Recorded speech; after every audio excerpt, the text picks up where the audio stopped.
Seven, 6, 5, 4, 3, 2, 1. So now I will be reviewing this week's episodes of The Real Housewives of Atlanta, Season 9, Episode 4. I know up until now, I really have not been feeling this season. And I was sad about not feeling this season. Like, I didn't like it. I hated hating it. And I felt bad about it. But I had to stick to how I felt.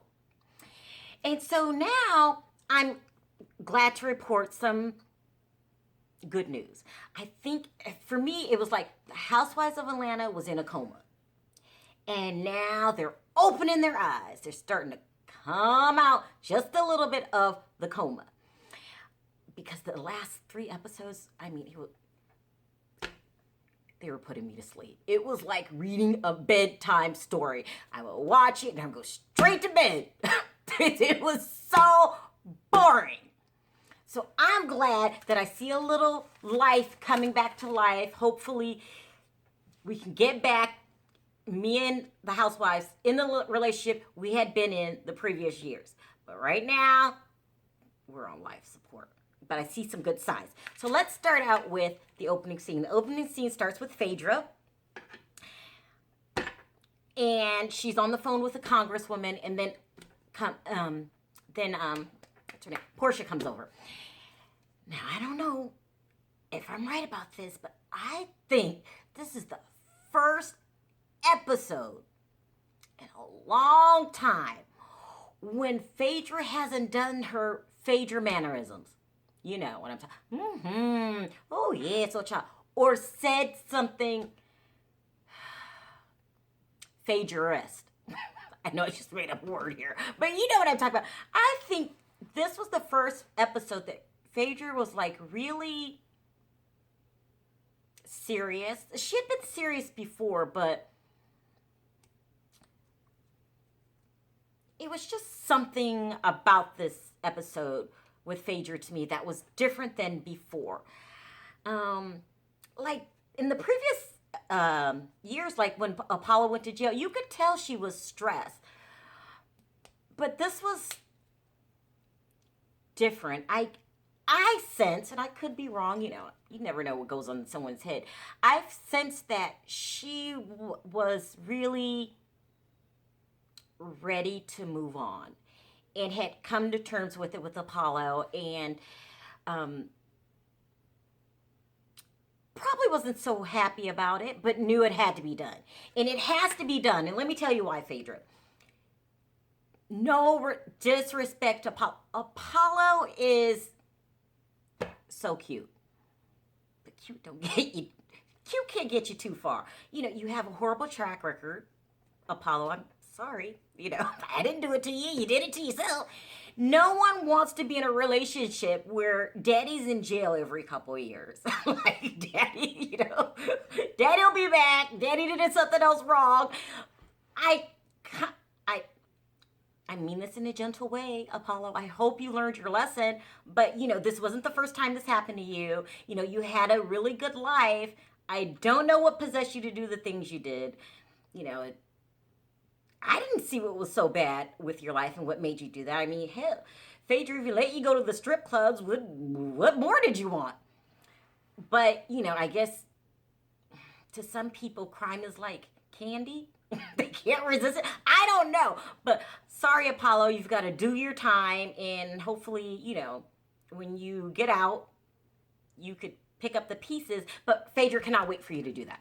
She gave you a chance the first time, and that's enough. You have children at this point that you are pulling through your mess.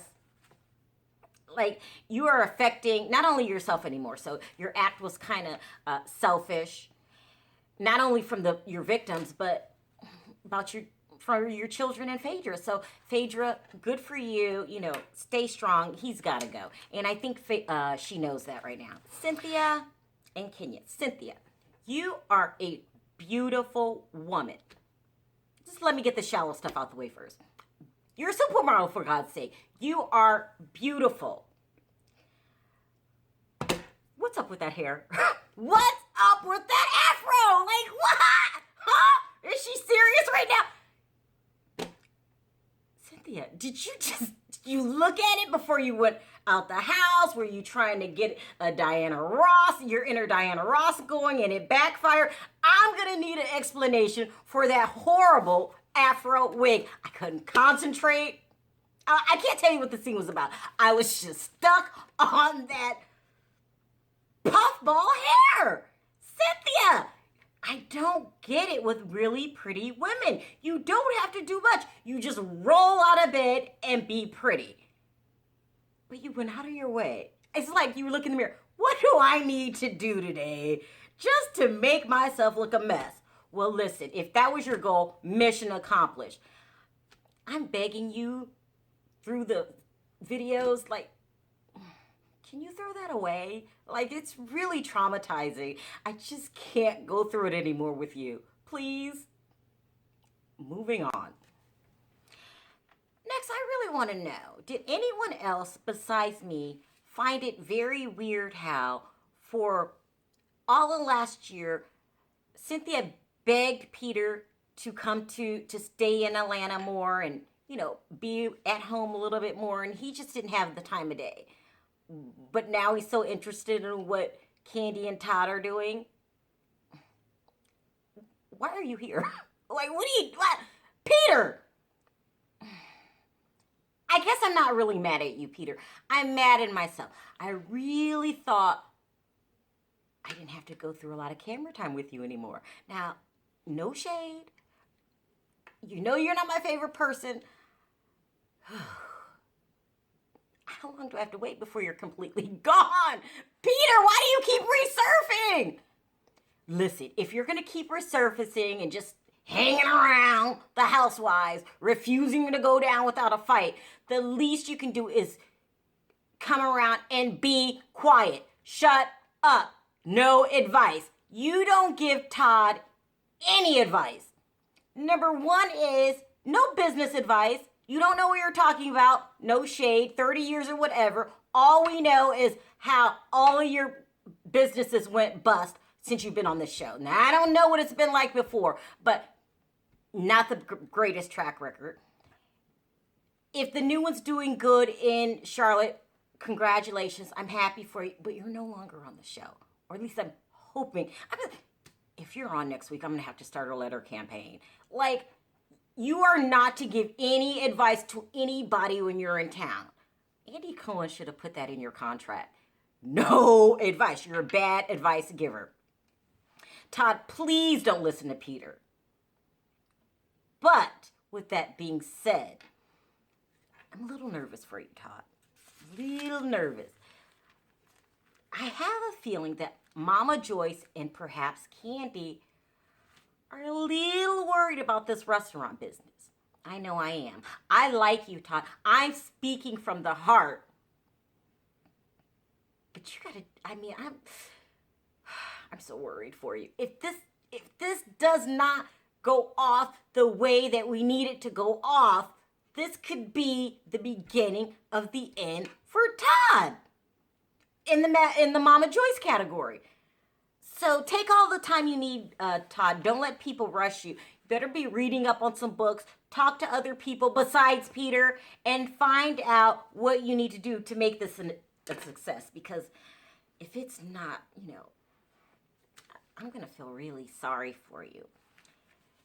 Matt, because I'm really deep down inside, like, I am just frightened of Mama Joyce. Like, she scares me. I'm always leery about her. Like, she just scares me. So when she planned this, I don't know what to call it, sex party? What the hell was that? For her daughter and Todd, I got really alarmed. I'm like, is there something in the candy? Did she put in there? What's going on? Because she's not the nicest person to begin with. And she's not, and even not nicer to Todd. He's her target. No, she apologized. Listen, her apology isn't like anyone else's apology. Her apologies apply to everyone but Todd. There's just something about that boy she just doesn't like. She didn't want to go in on him because his mother had passed. But if this business fails, she's going to renege on everything, every apology she's ever given you, and she's going in. And she's going in with her sisters, like Bertha. Bertha's just as scary as Mama Joyce. Now, the other one, she's kind of nice. I kind of like her. But Bertha scares me, too. Todd, I hope you're reading up on restaurants right now as I'm giving this review. In the meantime, the whole, I don't know what to call it, sex party thing. I guess we'll just take it for what it's worth, and maybe she meant the best by it. It's a little strange. I'm going to have to ask you guys what you guys thought of the sex party. Well, I don't even know what to call it, but who gives their daughter and son-in-law sex toys? Yeah. Mama Joyce. Okay, so next we have Cairo and Sharrell. I know I begged last week more scenes with Cairo because that boy is so cute. I mean, he is cute. But I didn't want like more drug scenes with Cairo. I meant like more uplifting scenes. Cairo, what's up with you? And the weed. Oh my God. No, your dad had it right. This is not a good look. You gotta cut this out. Your mom was telling you the truth. You are unfortunately an African American boy. Your rules are different than other people's rules. You cannot go out and afford to find yourself or just forget what you're doing, and that's putting yourself in danger. Your dad had a point. I really liked when Bob sat his son down and had a heart-to-heart talk with him and was bluntly honest with him. Like, you have to be careful, Cairo. You never know. I mean, sometimes young kids, they forget about these things, but you really have to be careful. And so I really commend your dad for sitting you down and having a heart-to-heart with you. But I'm just wondering, is it just me, or did anybody else notice how Bob kind of just like very casually, he didn't think twice about it, start naming off street drugs that he should stay away from in a casual way? Like he was well familiar with these drugs. Like he didn't think about it. He didn't use old words like reefer or something like that. No, he said, stay away from the lean, the Molly, the Flacco. Like, it just rolled off the tongue. Like, Bob, where you been at?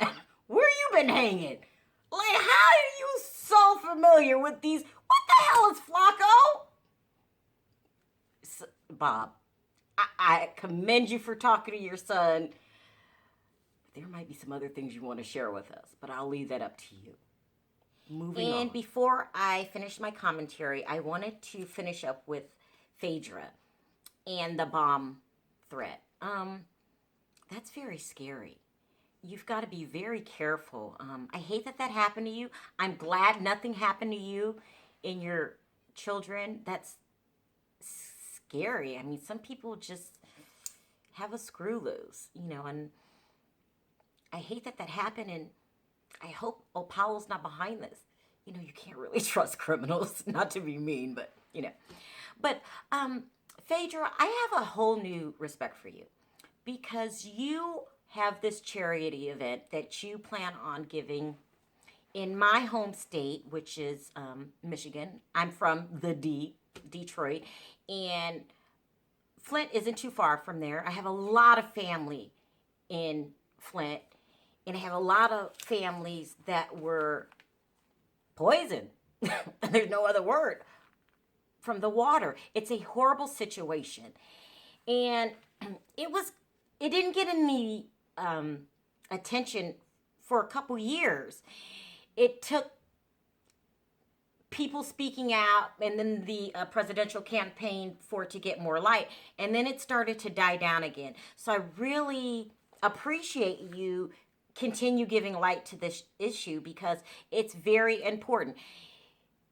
It's awful what happened to the people of Flint. I mean, it's so bad, and it's just it should never happen again. It was devastating, and it physically affects you, and it mentally affects you. Like, every time I go to Flint to visit my family, I bring my own water. That's how bad this is how mentally it's affecting me. It's not good. They need to do something about that. I know that they're trying, and people say, well, it could possibly happen in other cities, but it hasn't been proven in other cities yet. It's been proven in Flint. And so, Phaedra, I have a new whole respect for you, bringing light to that issue and really using your voice for some good, both for the issue in Flint and just your charity as a whole. Being a mentor for Black boys is excellent, because I don't know if any other race realizes they have their own set of issues, our African American children. So hats off to Phaedra for just bringing life to our youth. I think it's very, very good. And I'm sorry what happened to you and your family. I'm glad you guys are okay.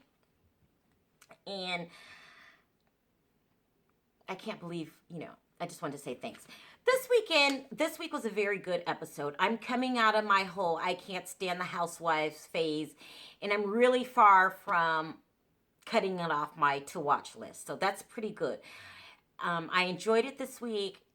Hope to see you next time. Let me know your thoughts of the whole Flint issue, and if you know anyone affected by it or anything on the show. Thanks for watching. See you next time. Bye.